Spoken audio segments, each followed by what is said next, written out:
बिस्मिल्लाहिर्रहमानिर्रहीम। गर्मी का मौसम है और बहुत से लोगों को पाँव में खुसूसन जब वो चलते हैं गर्मी के मौसम में, जब उनकी स्वेटिंग हो जाती है, सो बहुत से लोग ऐसे होते हैं कि वो किसी सायेदार जगह पर बैठ के और अपने पाँव पकड़ लेते हैं और उनको जो टांगें होती हैं उसमें शदीद किस्म का दर्द और मस्कुलर पेन और खिंचाव महसूस होता है, जिसको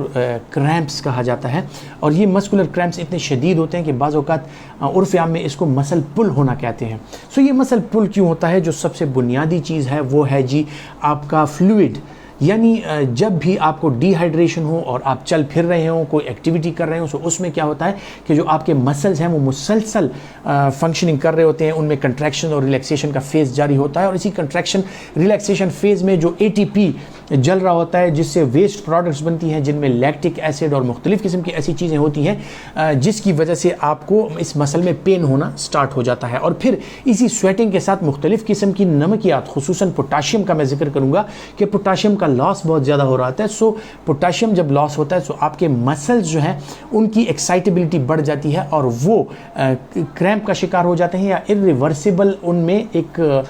खिंचाव आ जाता है, जिसकी वजह से आपको क्रैम्प्स फील होना महसूस हो जाते हैं और आप एकदम से बैठ जाते हैं और आपके पाँव में शदीद किस्म का दर्द होने लगता है और आपका मसल जो है वो बिल्कुल हार्ड सॉलिड हो जाता है और आप फील कर सकते हैं कि आपका मसल पुल हुआ है। सो इस कंडीशन से बचने के लिए जो बुनियादी चीज़ें हैं वो है आजकल के मौसम में आपने पानी और मशरूबात का इस्तेमाल बहुत ज़्यादा करना है। फिर अगर आप पानी का इस्तेमाल करते हैं सो प्लेन वाटर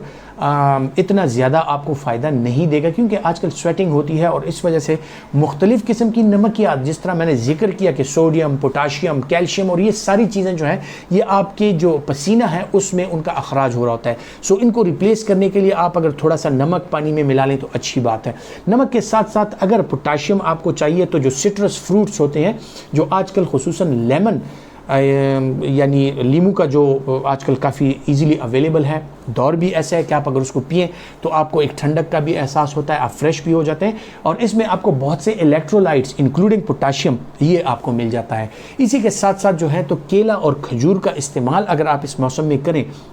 खुसूसन उनका मिल्क शेक बना के, तो आपको दूध में भी, केले में भी और खजूर में भी अच्छे खासे मिकदार में मिनरल्स, वाइटामिन्स और जो ट्रेस एलिमेंट्स हैं वो मिल जाती हैं और खुसूसन पोटाशियम का मिकदार इन तीनों चीज़ों में ज़्यादा है। सो जो लोग गुर्दे के मरीज़ नहीं हैं वो बेशक केले का, खजूर का मिल्क शेक बना के वो पिएँ, तो आपका पोटाशियम और आपके जो इलेक्ट्रोलाइट इम्बैलेंस है जिनकी वजह से आपको ये क्रैम्प्स होते हैं ये इंशाल्लाह नहीं होंगे। साथ ही साथ में जिस तरह मैंने जिक्र किया कि उन चीज़ों का इस्तेमाल ज़्यादा कीजिए, उन फ्रूट्स इस्तेमाल ज़्यादा कीजिए जिनमें पानी की मिकदार ज़्यादा हो, उन सब्जियों का इस्तेमाल ज़्यादा कीजिए जिनमें पानी की मिकदार ज़्यादा हो, जिनमें खीरा, टमाटर, सलाद के पत्ते वगैरह। और साथ ही साथ मैं जिक्र करना चाहूँगा तरबूज का, वाटरमेलन, उसका सीज़न भी चल रहा है और उससे आपको अच्छी खासी मिकदार में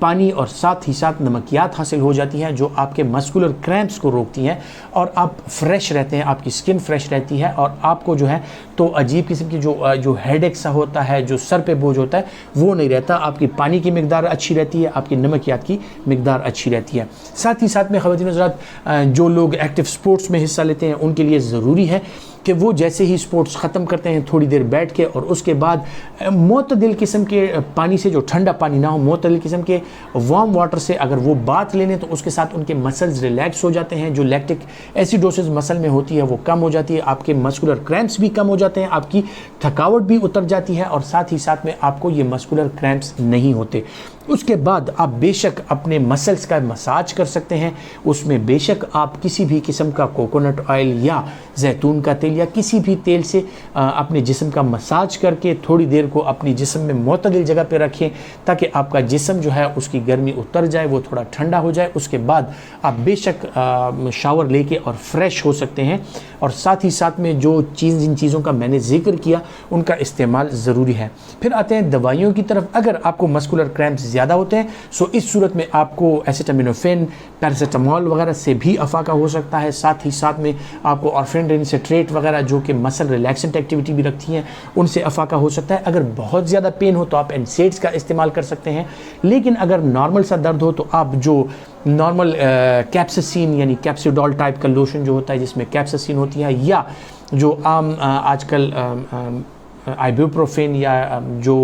डिक्लोफेनिक जेल्स वगैरह अवेलेबल हैं, उनका भी इस्तेमाल कर सकते हैं। सो उससे आपको बेहतरी आ जाती है और आपके मस्कुलर क्रैम्प्स कम हो जाते हैं। लेकिन ज़्यादातर चीज़ें जो हैं उनमें आपने अपनी सेहत का ख्याल रखना है, ओवर एक्सर्शन नहीं करनी, हीट एग्जॉस्शन से बचना है, नमकियात, पानी, मशरूबात, इन चीज़ों का ज़्यादा ख्याल रखना है। और आप अगर अपनी सेहत का ख्याल रखेंगे तो इन चीज़ों से आपको इंशाल्लाह प्रॉब्लम नहीं होगी। उम्मीद करता हूं कि ये मालूमात आपके लिए फ़ायदेमंद होंगी, और अगर आप समझते हैं कि ये आपके लिए फ़ायदेमंद है तो आप यकीनन ये दूसरों तक भी पहुंचाना चाहेंगे। इस वीडियो को लाइक कीजिए और शेयर कीजिए। अपना बहुत सा ख्याल रखिएगा। अल्लाह हाफिज़।